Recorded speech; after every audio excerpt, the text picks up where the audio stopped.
Jeff Cook. This is Backyard Basics. We all know how hard it is to grow certain crops in Georgia and middle Georgia, whether it's frost and freezes or diseases, above ground diseases or below ground. Growing a lot of things, especially peaches, can be a challenge. One thing as a county agent that I do is I do a lot of identification of diseases, insects, and other problems, whether it's soil fertility, cold damage, and things like that. One neat thing that's going on in agriculture these days is the use of UAVs, or as most folks know, drones. And what we're going to look at today, I actually put in a grant with the Peach Council to purchase a drone to fly over peach orchards. And the goal is to be able to maybe find and scout for diseases like armillaria root rot, or also find insect problems like scale insects. A lot of these things occur, in pockets. They start off with a single tree and then maybe spread from tree to tree. In a big orchard, it's hard to see every tree. Not every grower is seeing every tree, and even consultants don't see every tree. So we're hoping that we can maybe use these drones with some multispectral cameras, look at these different, look at the trees in different wavelengths, and get an idea of what's going on in the orchard, that we might then be able to go back to that orchard and pinpoint these specific trees that have the problems. Glenn Rains, who's an engineer with UGA, with UGA Extension, he does a lot with farm machinery.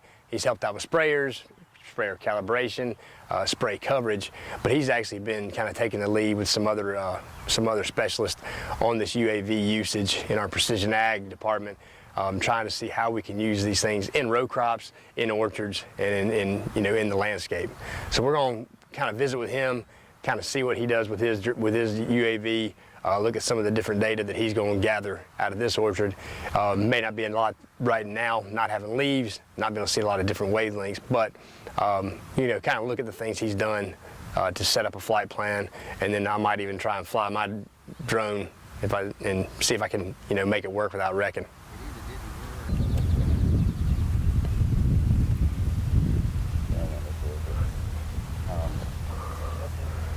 So Glenn Rains with Extension Engineering Precision Ag, that's his drone.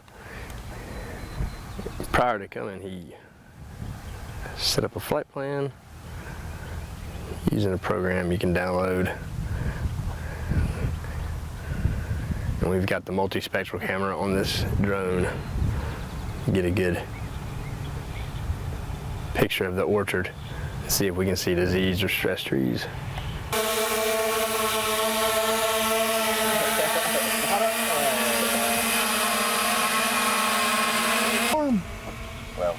I've heard that people have had them attacked by hawks and eagles and things. Oh, I've seen videos on YouTube. That would be cool. Not for the drone, but on the other one. We're fixing to come back. It's not that big. Like maybe come to the other side so they get the trees and stuff down.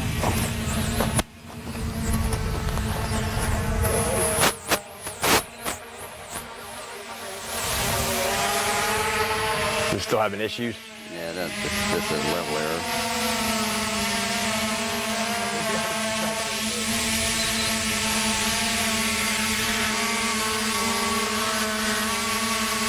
You don't think it could be because that other one's flying, do you? I wouldn't think so. I didn't know. Back up a little bit. No, I blocked the GPS.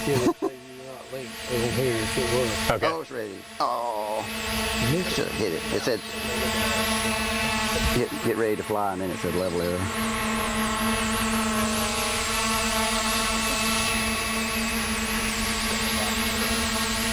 So we've taken our calibration picture. Taking the calibration.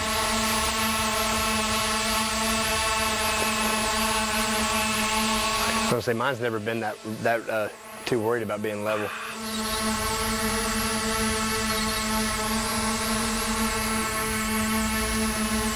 We'll do it. I want to use it. Flying all the time.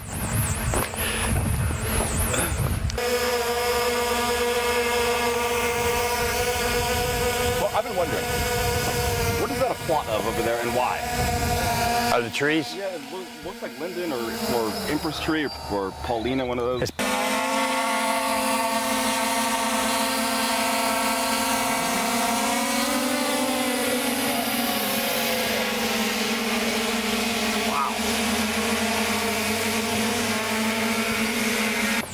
So what Glenn and them are going to do now is they're going to test it at a different height, trying to see, you know, not a lot of people have done orchards, especially in Georgia, so trying to see if different heights will give you a different perspective, different coloration, maybe a little better or a little worse picture, see which one works best for us, and hopefully we can use that down the road. You know, when I'm looking at orchards, trying to scout using this technology, you know, whereas before, a lot of folks use these things for, you know, for promotions, for videography, for taking, you know, doing movies and things. And now we're trying to do it, use it for something scientific, trying to help determine if we got problems in the field.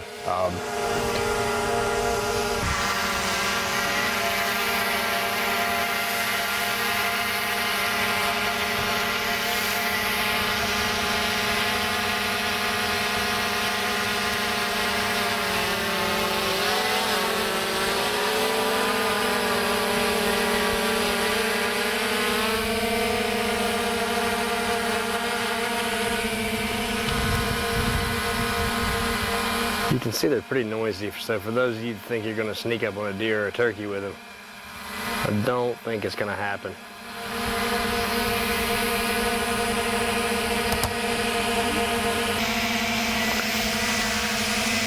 There's a little board on the ground. They take a calibration picture. That helps calibrate that camera, which, like I said, is a multispectral camera. It takes pictures in near infrared, red, blue, green, and that red edge. I might have said that a little bit wrong, but it's something like that. Takes pictures in all those different wavelengths. You can look at them in combination or all together, different combinations, and hopefully by having these different wavelengths, we'll be able to look at images, see stressed trees, and hopefully we can kind of take that back and find that stress, you know, that coloration or that stress looks, you know, is because of, you know, root rot or because of insect damage. So right now they're taking the calibration picture, take one prior to the flight and take one after the flight, and then they'll take the flight. And the second flight they're going to take will be over the orchard at 40 meters, so about 120, 130 feet.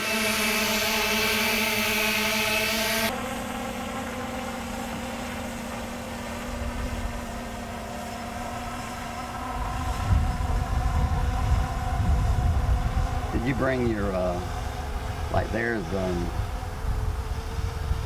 we actually may run out of space before this one ends on your card.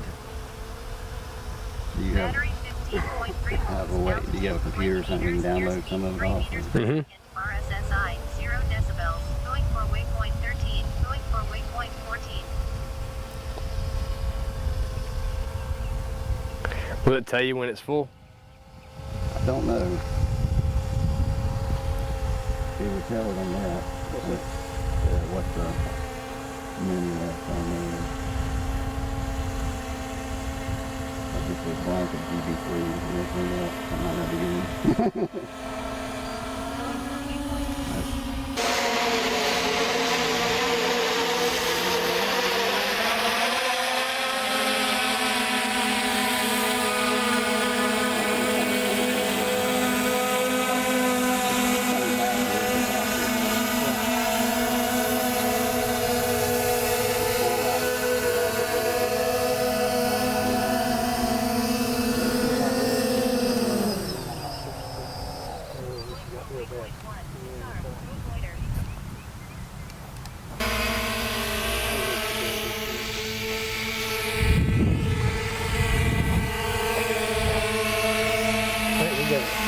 Okay. So it actually shows the picture when you take it? Yes. Okay. It's just doing a streaming. There you can see the grass here. Okay. All 5 inches. Huh.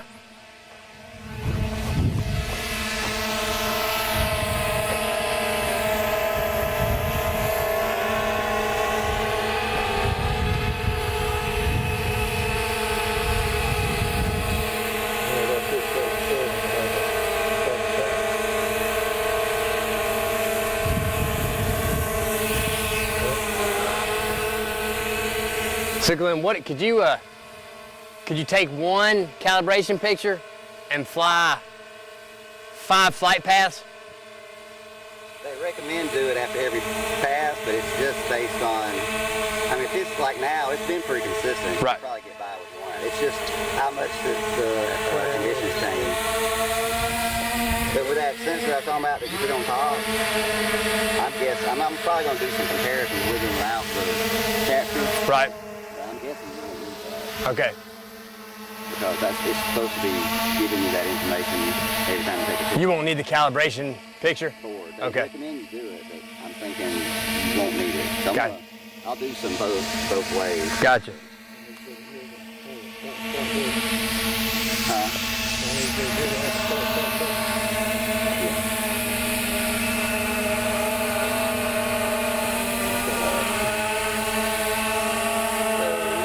So right now we've got the UAV filming the UAV, and Brett using up all my batteries.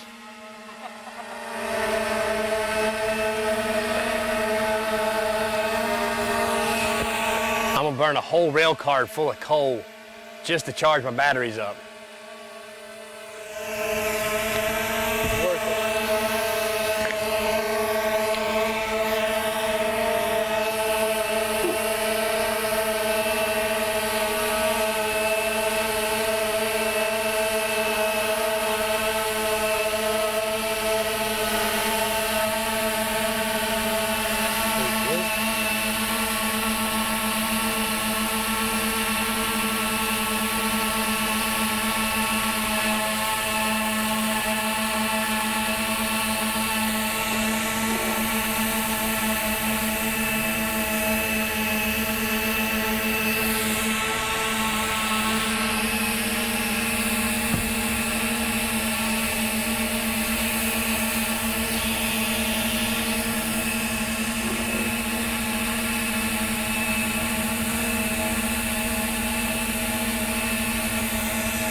He might now.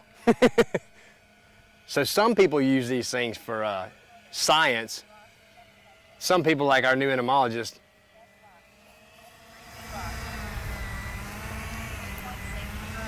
just like to try to see how close they can get to the ground without wrecking it.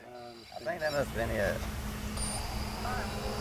The range, getting too close.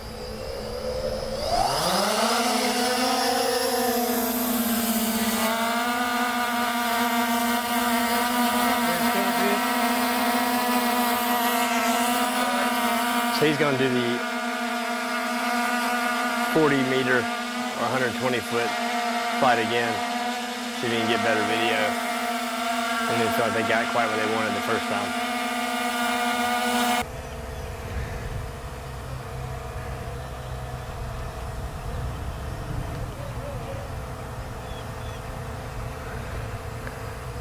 One feature that the drones have with that, whatever camera you're using, is that you can make it, at least this one, you can make it follow you. So as long as you've got the controller in your hand, it will follow you wherever you go. Which may be useful in agriculture. Definitely be useful in filmmaking. So Glenn's walking through the orchard right now and it's following him. So you can see, you can use this thing manually. You can set it up with certain apps or other programs to do waypoints. You can do flight plans, go for orchards, go fields. Use it for something more than just filmmaking and goofing off. Maybe if I rode a dirt bike or could do snowboard, maybe I could get it to follow me and do that. But right now we're going to try and use it to find peach diseases and maybe even peach insects and maybe other stuff in row crops and other agriculture in the Middle Georgia area.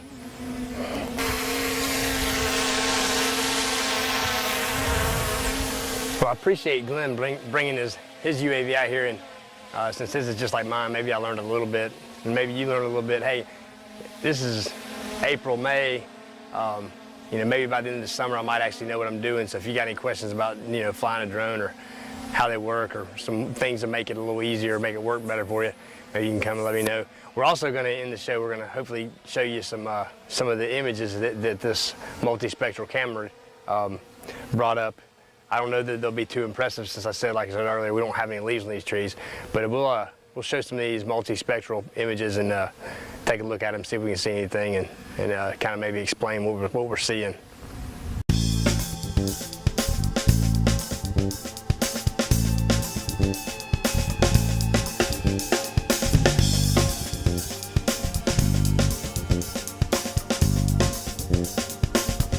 Maybe learned a little bit about drones and kind of what we're using for in agriculture. So when you see me flying around, I'm not just goofing off on the job. I'm actually trying to do something to help, myself and growers and even consultants, find diseases, insects, problems in the fields quicker. I'm Jeff Cook. This is Backyard Basics. As always, I'm always looking for suggestions. So if you got any ideas for a show, if you want to be on TV, give me a call, shoot me an email. We can make it happen where we're filmed in your backyard.